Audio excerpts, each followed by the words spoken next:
finished my undergrad and master's at MIT in electrical engineering and computer science, I think I realized pretty early on that despite the fact that I was an engineer, I really didn't want to be an engineer day in, day out. I didn't want to design circuits, write software, but I knew I wanted to understand how it was done. What was the purpose? How could we solve problems using technology? Then I spent the better part of my career in the wireless industry, starting at Motorola, and I was part of a team that had to solve the problem of how do you build the Razr.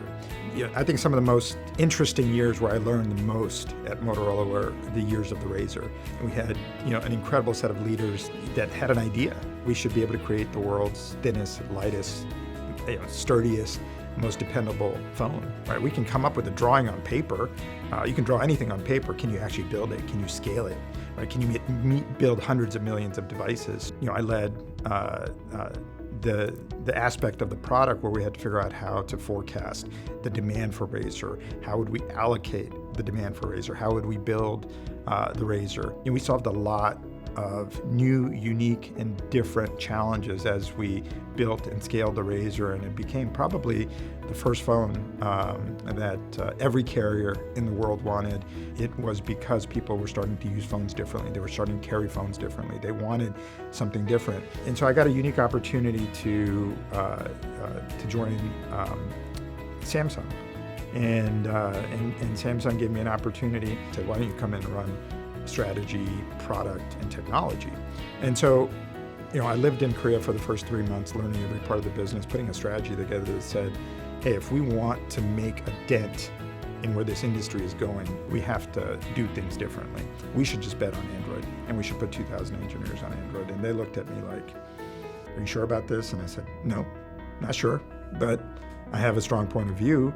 And I think that together with the power of Android, owned by Google at the time, I think we can make a significant dent. How do you take two incredible companies that have their own intellectual property, their own points of view, and bring those together in a meaningful way to create a product that consumers and customers can love, and get it into 50, 100 plus countries and distribute it globally.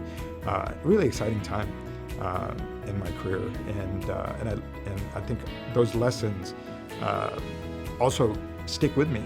And I'll share one of the lessons that I learned, which could be good or bad, but it's still a lesson that I carry with me, which is you can't be too data dependent.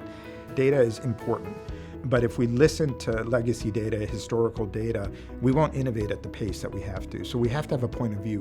We have to take risk, calculated risk, but you have to.